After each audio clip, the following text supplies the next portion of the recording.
श्लोक है कि कुंती महारानी श्री कृष्ण से बोल रही हैं और श्री कृष्ण द्वारका जाने की तैयारी कर रहे हैं और कुंती महारानी उनको विदाई दे रही हैं।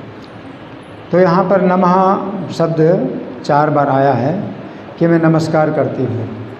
तो पहले नमः पंकज नाभा है कि मैं आपको नमस्कार करती हूँ जिनकी नाभि पंकज मतलब कमल के समान है। फिर नमः पंकज मालिने, मैं आपको नमस्कार करती हूँ जो पंकज की माला धारण किए हैं। नमः पंकज नेत्राय, मैं आपको नमस्कार करती हूँ जिनके नेत्र कमल पंकज के समान हैं। नमस्ते पंकजांग्रे, और आपको नमस्कार करती हूँ जिनके चरण पंकज के समान हैं। तो कुंती महारानी सीधे श्री कृष्ण के चरणों पर नहीं जा रही, क्योंकि उनको संकोच है कि वो कृष्ण की बुआ हैं और कृष्ण नहीं चाहेंगे कि वे कृष्ण के चरणों पर अपना मन केंद्रित करें। कुंती महारानी जानती तत्व से श्री कृष्ण कौन है, परंतु व्यवहारिक दृष्टि से, सामाजिक दृष्टि से कृष्ण उनके भतीजे लगते हैं और वो बुआ लगती हैं। तो कुंती महारानी सोच रही हैं कि वो जो है उस शिष्टाचार के विरुद्ध हो जाएगा कि मैं कृष्ण के चरणों को नमस्कार करूं। तो पहले वो नाभि में आती हैं कि कृष्ण की नाभि पंकज के समान है, मैं नमस्कार करती हूँ। फिर माला पर आती है, नाभि से ऊपर माला है, कमल की माला है, तो मैं आपको नमस्कार करती हूँ जो कमल की माला धारण की है। फिर माला से भी ऊपर नेत्र हैं, मैं आपको नमस्कार करती हूँ जिनके नेत्र कमल के समान हैं। और फिर एकदम से चरणों में चले जाते हैं, नमस्ते पंकजांग्रे। तो इस तरह से कुंती महारानी जो है ये इस प्रकार की चाल चलती हैं कि कृष्ण के चरणों में जो है सीधे ना जा कर के ऊपर ऊपर ऊपर जाते हैं और ऊपर से एकदम नीचे चले जाते हैं। नमस्ते पंकजांग्रे। तो पंकज शब्द का अर्थ है जो पंक यानी कीचड़ से पैदा हुआ हो। तो कीचड़ से पैदा हुआ कोई वस्तु जो है इतनी पवित्र हो सकती है और इतनी सुंदर हो सकती है, तो ये जो है हमें समझना है। और ये पूरा संसार भी कीचड़ की तरह है और इस कीचड़ से हम लोग भी पैदा हुए, इसी संसार रूपी कीचड़ से हम लोग पैदा हुए। और इसमें हम अगर भक्ति की विधि अपनाएं तो कीचड़ में खिला हुआ कमल जैसे हम बन सकते हैं। तो भगवान गीता में एक श्लोक बोलते हैं, ब्रह्मण्याधाय कर्माणि संगम त्यक्त्वा करोत्यः लिप्ते न स पापेन पद्म पत्रम इमाम भसा। कि जैसे कीचड़ में जो कमल है तो वो कीचड़ से लिप्त नहीं होता, कीचड़ से ऊपर रहता है और उसकी शोभा कीचड़ से बहुत ऊपर है। तो जो व्यक्ति संसार में जितने भी कर्म करता है वो भगवान पर आधारित करके कर्म करता है, तो वो पाप से उसी प्रकार लिप्त नहीं होगा जैसे कि कमल कीचड़ से पैदा होने पर भी कीचड़ से लिप्त नहीं होता। तो हम जो है पाप रूपी जो कीचड़ से ही पैदा हुए हैं और तो भी हम जो है पापों से ऊपर उठ सकते हैं, जैसे कि कीचड़ से पैदा हुआ कमल कीचड़ से बिल्कुल लिप्त नहीं। कमल में एक भी कीचड़ का कण नहीं होता है। तो इस तरह से यहाँ पर हमें समझना चाहिए। तो कुंती महारानी भगवान को जो है नमस्कार करती हैं।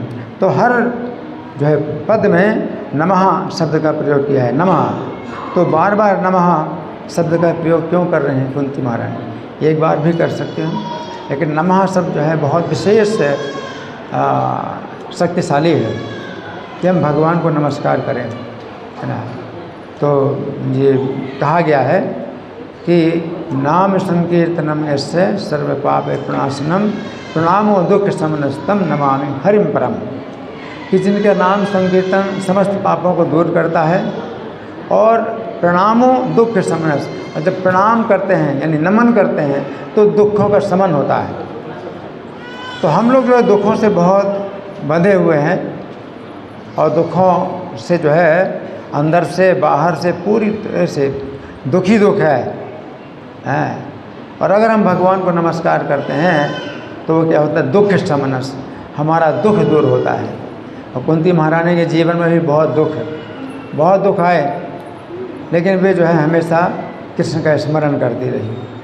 और कृष्ण का स्मरण करना, कृष्ण को नमस्कार करना, है ना। तो कोई व्यक्ति अगर जो है हमेशा कृष्ण को नमस्कार करे, अब यहाँ इस श्लोक का जो है अगर आप अभ्यास करते हैं तो इसमें नमः शब्द का जो है प्रयोग 4 बार आ रहा है। तो ये बहुत शक्तिशाली है कि हमें करना क्या है, हमें भगवान के सामने नमन करना है, झुकना है। लेकिन संसारी जो व्यक्ति होता है वो झुकना नहीं चाहता है ना। और उनको जो है फिर माया उनका जो है बार बार सिर काटती है। या तो हम अपना सिर झुकाएं भगवान के सामने, और नहीं तो हमें सिर कटाना है ना। तो सिर कटाते हैं, माया देवी जो है उन सब का सिर काटती है, बार बार मृत्यु प्रदान करती है जो भगवान के आगे नहीं झुकते हैं। इसलिए प्रभुपाद ने बड़ा जो है ये आवश्यक नियम बनाया है कि हम लोग भगवान को जो है प्रणाम करते हैं, नमस्कार करते हैं, है ना। तो ये जो है भक्त लोग इसमें इतने नियमित होते हैं और उनकी आदत होती है बहुत जो है कि वो हमेशा नमस्कार करते हैं, है ना। तो जयकारा होता है तो उस समय जयकारा में भी नमस्कार, तो सिर जो है वो झुकाए रखते हैं, सिर को ज़मीन में लगाए रखते हैं। ये जो है मतलब सुरक्षा का मार्ग है, ये जो है सुरक्षा का रहस्य है कि हमारी रक्षा होगी अगर हम भगवान के सामने ज़मीन में जो है अपना सिर लगा के रखें, है ना। और नमस्कार करने का मतलब ये तृणादपि सुनीचन है। जैसे तिनका होता है तो ज़मीन में गिरा रहता है, ज़मीन में पड़ा रहता है, उसी प्रकार से हम जो है भगवान के सामने नमस्कार करते हैं तो जो है भगवान प्रसन्न होते हैं।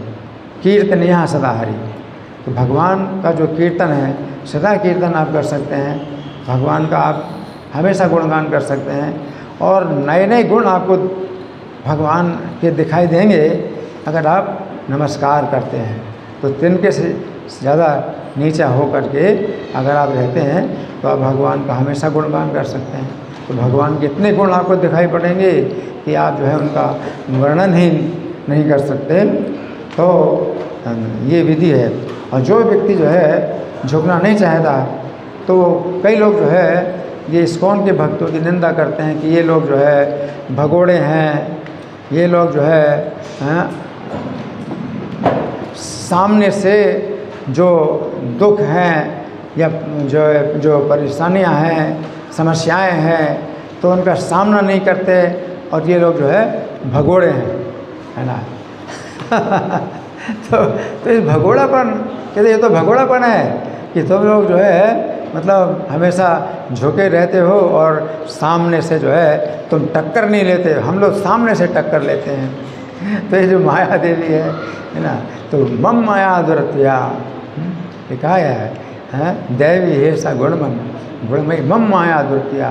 भगवान की माया के सामने अगर आप जो है टक्कर लोगे तो आपको जो है बार बार जन्म मरण का कष्ट भोगना पड़ेगा। इसलिए बुद्धिमानी इसी में ये है कि हम भगवान को हमेशा नमस्कार करते रहें और हमेशा भगवान के सामने झुके रहें, है ना। और भगवान का जो है हम गुण देखें और अपने हमेशा दोष देखें। तो अपने नमस्कार करने का मतलब यही है कि हम अपने अंदर जो है जितनी कमियां हैं वो हमें दिखाई देती हैं और भगवान के गुण दिखाई देते हैं। इस प्रकार से कीर्तन यहाँ सदा रहे, तो भगवान का हमेशा कीर्तन किया जा सकता है। हरे कृष्ण।